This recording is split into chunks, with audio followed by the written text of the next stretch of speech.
Hola alumnos, ¿cómo están? Bueno, en el día de hoy hablaremos sobre selección de personal. ¿Y qué es la selección de personal? Bien, más que nada es este proceso para elegir a los empleados más competentes y adecuados. Objetivo principal. Bien, el propósito principal es escoger y clasificar, como decíamos, a los candidatos adecuados para las necesidades de la organización, lo cual pretende solucionar dos problemas básicos: adecuación de la persona al trabajo y eficiencia de la persona en el trabajo. Es decir, la tarea básica de la selección es poder escoger, digamos, entre los candidatos reclutados aquellos que tengan mayores probabilidades de adaptarse al cargo ofrecido y obviamente desempeñarlo de la manera más adecuada posible.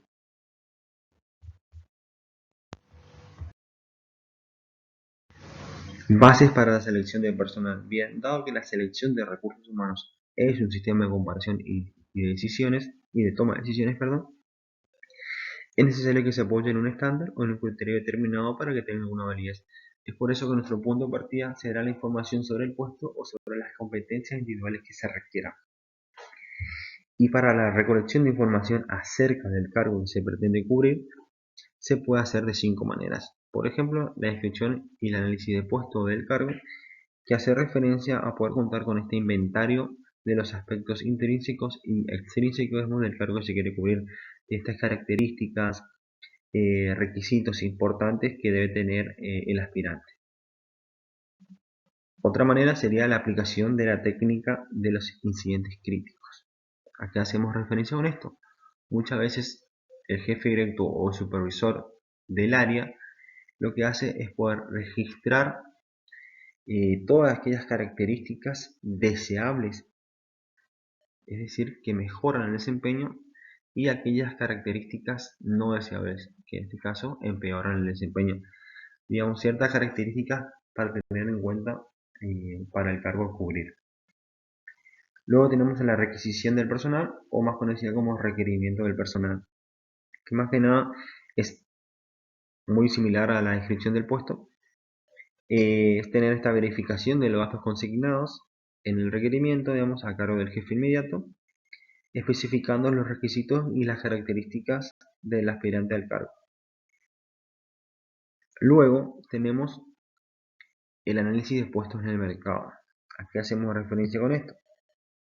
Por ejemplo, cuando hay un cargo nuevo y la empresa del mismo por ahí no tiene una definición a priori o un conocimiento profundizado sobre lo que el puesto requiere, ¿qué es lo que se hace?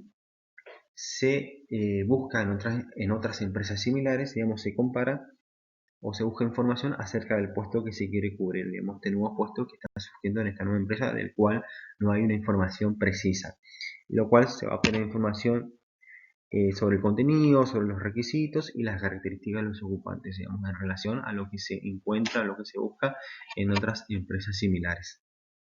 Y por último tenemos la hipótesis de trabajo, que muchas veces cuando no se puede aplicar ninguna de estas 4 alternativas que fuimos mencionando, lo que se tiene, digamos, en cuenta ahora es tener una predicción aproximada del contenido del cargo y de su exigibilidad, digamos, con relación al ocupante.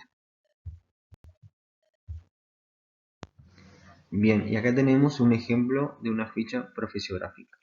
¿Y a qué hace referencia a esto? Más que nada va a representar una especie de codificación de las características que debe tener el aspirante a ocupar el cargo. A través de esta ficha, digamos, el seleccionador podrá saber qué debe buscar en los candidatos y en qué cantidad. Una vez obtenida toda la información necesaria y requerida para el puesto que se quiere cubrir, ahora el siguiente paso es poder contar con una elección de las técnicas de selección, es decir, saber elegir qué técnica se va a utilizar.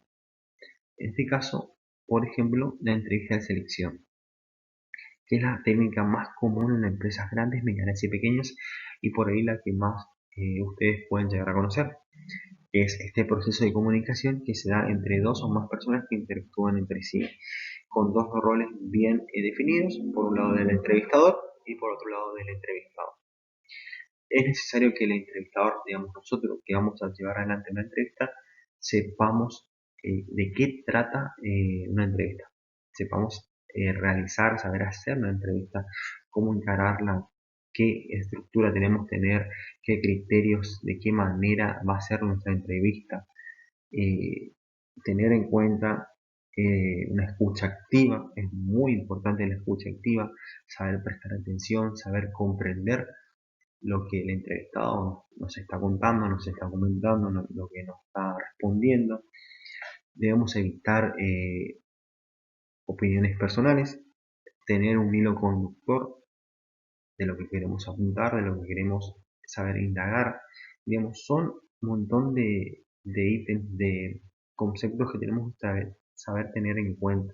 Y es muy importante tener una buena capacitación, un buen entrenamiento acerca de las entrevistas. No es preguntar como preguntar, no es hablar por hablar como decir, es tener una buena y adecuada capacitación.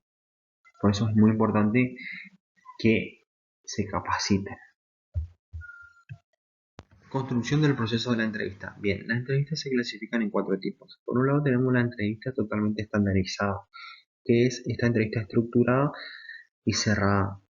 Más que nada, donde ya las preguntas y respuestas están preestablecidas con anticipación y pueden aparecer de manera de múltiples respuestas, verdadero y falso, sí, no.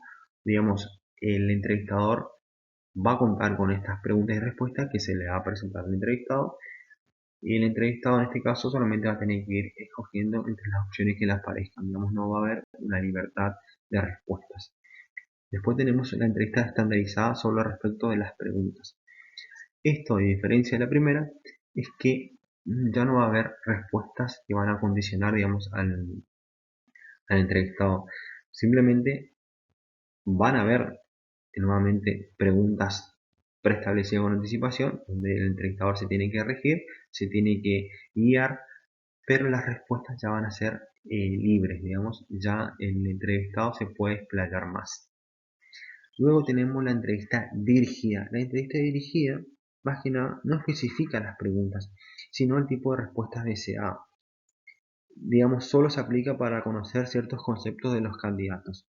El entrevistador en este caso debe saber formular las preguntas de acuerdo con el desarrollo de la entrevista en sí, digamos, para obtener el tipo de respuesta o información requerida.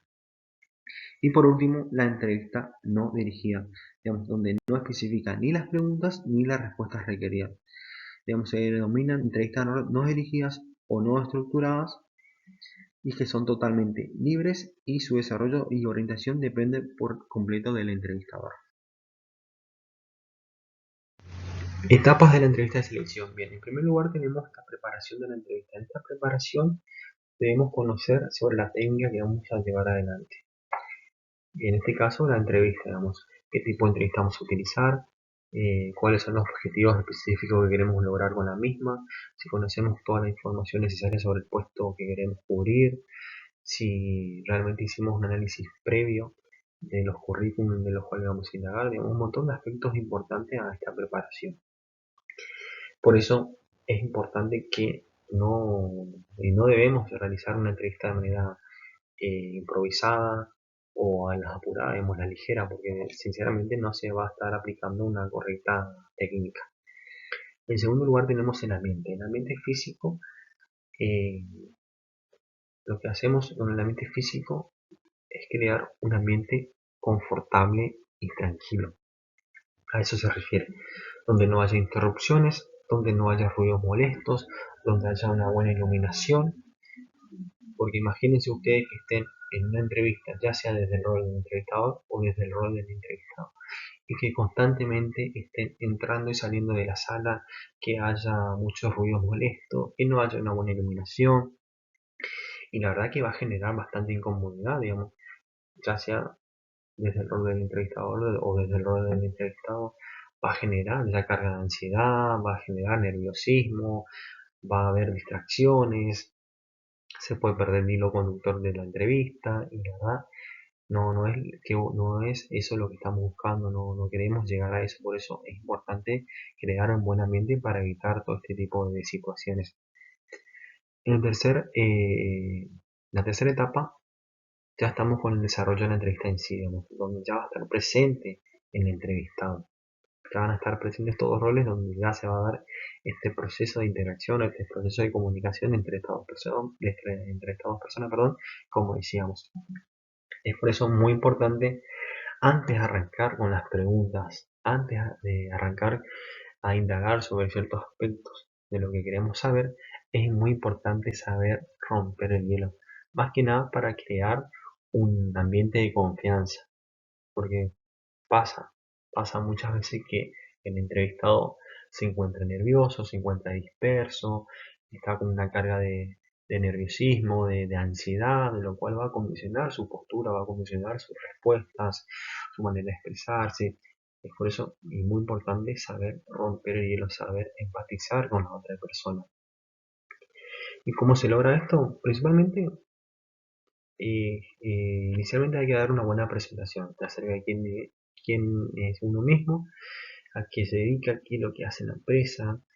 Después de dar una breve introducción de qué va a consistir la entrevista, cuánto tiempo va a durar, se puede hacer preguntas informales, sí se puede hacer preguntas, más que nada para romper el hielo y, como decía, entrar en confianza con esta otra persona, digamos, para que pueda bajar esos decibeles de ansiedad, de nerviosismo y sea una entrevista lo más tranquila y llevadera posible para el entrevistado, ¿no?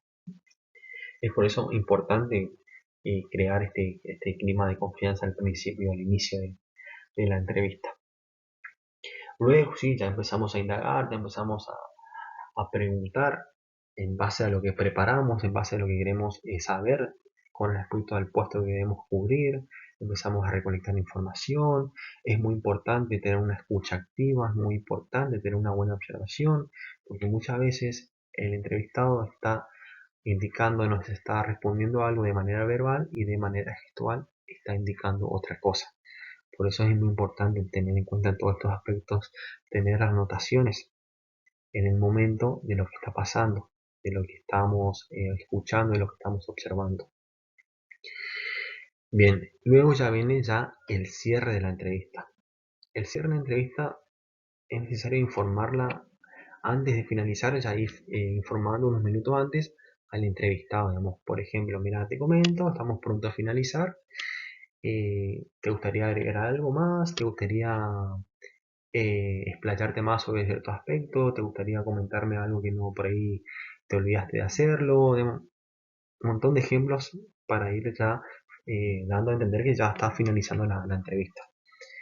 Bueno, si no hay nada más que agregar, si no hay nada más que comentar, no hay nada más que profundizar, ya se da el cierre de la entrevista propiamente dicha.